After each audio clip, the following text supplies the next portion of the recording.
learning Japanese actually during the pandemic. I was really enjoying watching a lot of Japanese shows and Japanese anime and reading Japanese authors and manga.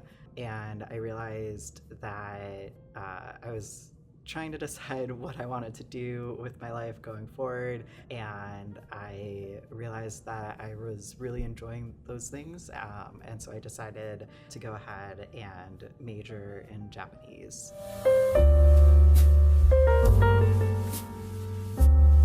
I did the 2-week study abroad program to Japan with Professor Miyamoto and Chikamatsu Sensei. We started with going to Kyoto, and then we went to Hiroshima and Nagasaki. It was just a phenomenal trip and experience all around. We got to meet with a lot of really amazing people. We got to have conversations with hibakusha, so people who survived the atomic bomb, who have been doing a lot of really important work in trying to maintain the nuclear taboo. So that was really phenomenal. We were there when the organization of hibakusha were recognized and awarded the Nobel Peace Prize.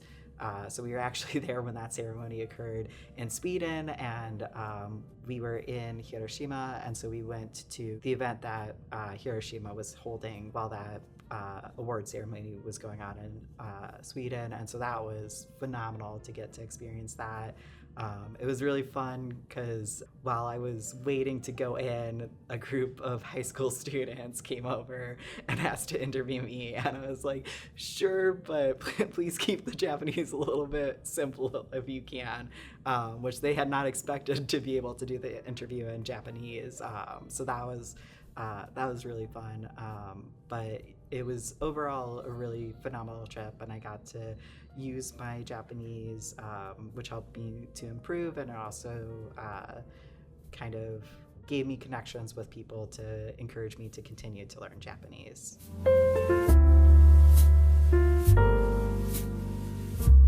I am planning to apply to the JET program this upcoming fall.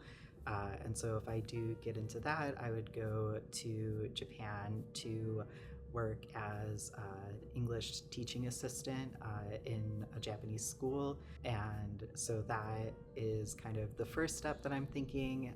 And then after that, I am thinking about applying to graduate school programs in Japan to study Japanese linguistics. I would say just show up to all of the different events that you can. You end up connected with a lot of Japanese speakers in the Chicagoland area. Also, I've been able to make connections with a lot of different people because of that. So I'd say if you're in the Japanese studies program, try to go to as many events as possible. In kind of the 300 level classes, each quarter you end up working with Japanese college students, and so you end up getting to do a lot of projects where you're able to practice your Japanese with a Japanese native speaker, which is phenomenal. But then also because of that, a lot of Japanese studies students, I think, could get the Global Fluency certificate quite easily if they just look into it and apply for it.